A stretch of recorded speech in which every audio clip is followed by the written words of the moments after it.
Alrighty, so I'm filming this portion in my car only because of how windy it is outside. We're getting 15 to 20 mile an hour winds with some wind gusts up around 45, 50, but the winds are dying down. Today is January 12th, 2020. It's a new decade, a new year, and also for me, a new half century. In 2 days, I will be turning 51 years old. And for Northern Rhode Island, it's a beautiful, beautiful day. It's actually 70 degrees here on January 12th. Ooh, we never really had too much of a winter. We had an extremely cold November, set record lows. But then the rest of this year has been kind of warm. We haven't really got much snow. So with it being 70 degrees on January 12th, yeah, I'll take it. I'm getting a spring fever. I'm off to another spot, a spot that I've gone to in the past up along George Washington State Park Campground. Campground's closed this time of year. Don't have to pay to get in. So today I'm going to be taking the Red Trail that loops around the lake on the other side. So I parked in the upper parking lot because the lower one is extremely muddy. As you can hear, it's extremely windy out here. We're gonna head down. We're gonna take the Red Trail, which goes off around the lake.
Windy on top of this hill, but we got another great view of the lake.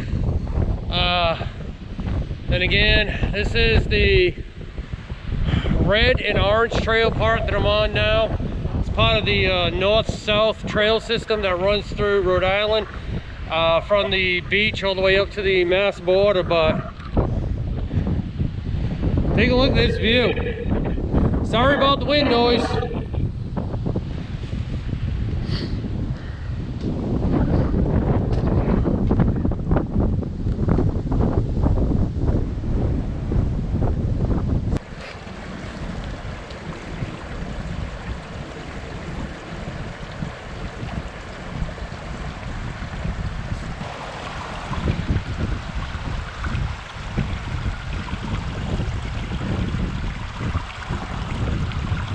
This is Wilbur's Pond out in the middle of the woods. Excuse me, you might be able to see the camping across the lake. That's Bowdish Reservoir camping area. It's privately run. So it costs you a little more per night, but they do give you water and electrical hookups. And there's a lot of seasonal campers that do 3-season camping. I don't know if they allow you to come in the winter time, but another beautiful area. I think if I could find a shorter way back to this pond, without having to pay to go through the campgrounds, I might try to fish it. Although, I don't know, I'll have to see how much it costs to go through the campgrounds to get back here, but beautiful area. As you can see behind me, we made it to the center trail, which is actually a dirt road that runs through George Washington State Park, between Pulaski Park and Jackson Schoolhouse Road. I only got about an hour of daylight left, if that, so I think for the sake of time, I'm going to call this hiking trip pretty much quits. I'm going to take the center trail back. Still got a long way to go till I get back to the car, so Yeah, I'm not going to continue the orange trail or the red trails today, but it was a good hike for what's going to be my 51st birthday in a couple days. Didn't record the total mileage. I'll check the map when I get back, but yeah, it's been pretty fun.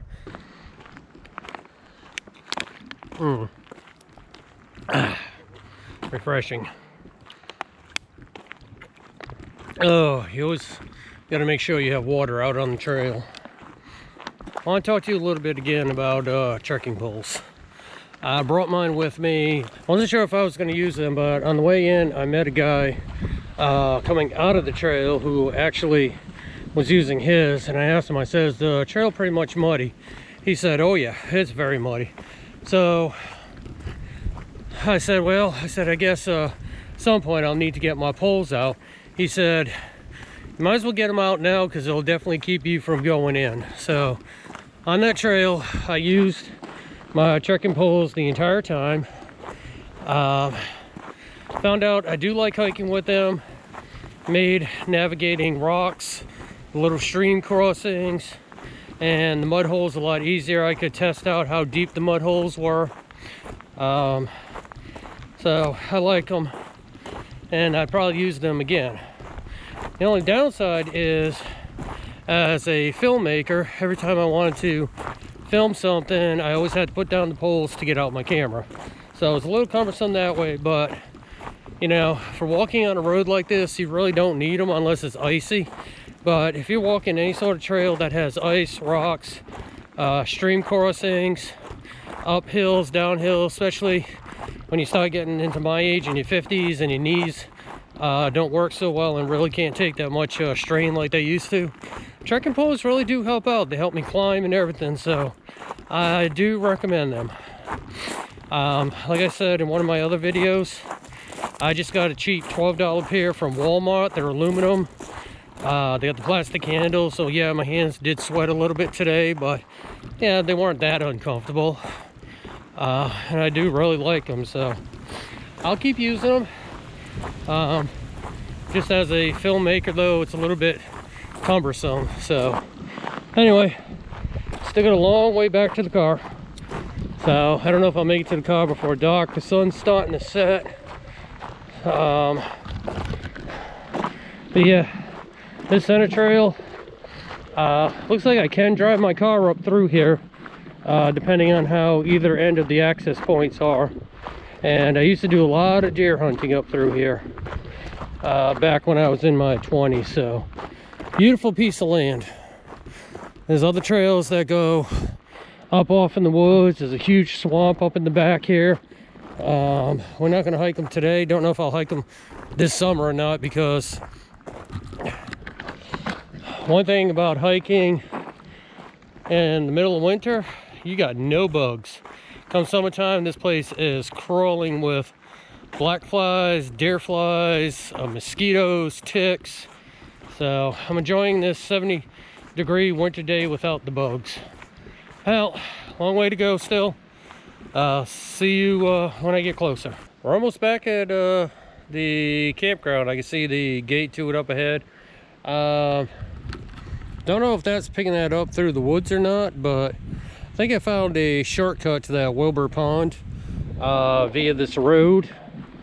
Now the question is, during the summertime, because there's a gate here, whether or not that gate is going to be closed and they're not going to allow access back here, or if it's still going to be open.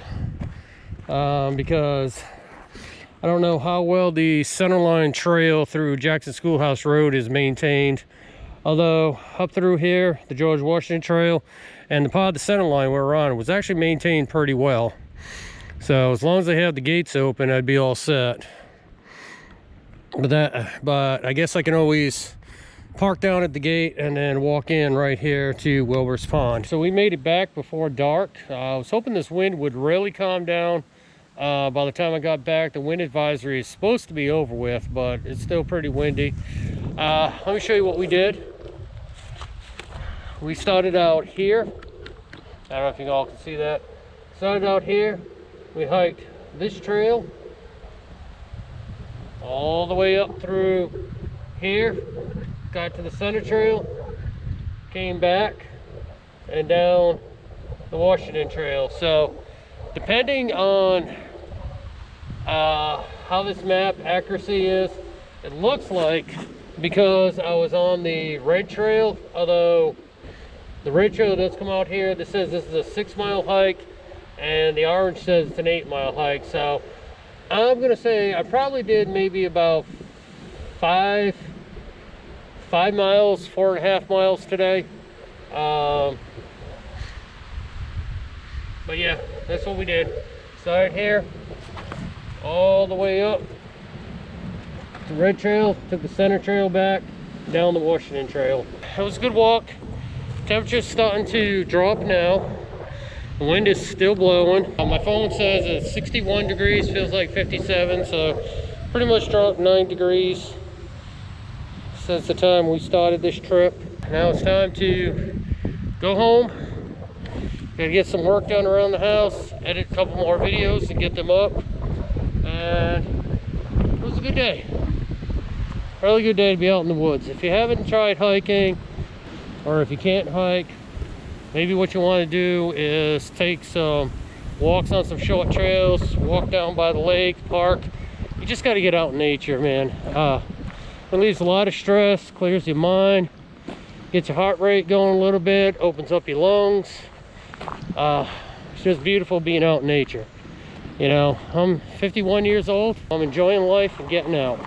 And I really suggest that you enjoy life and get out also. So we'll see you in the next video. Life's too short. Enjoy yourself.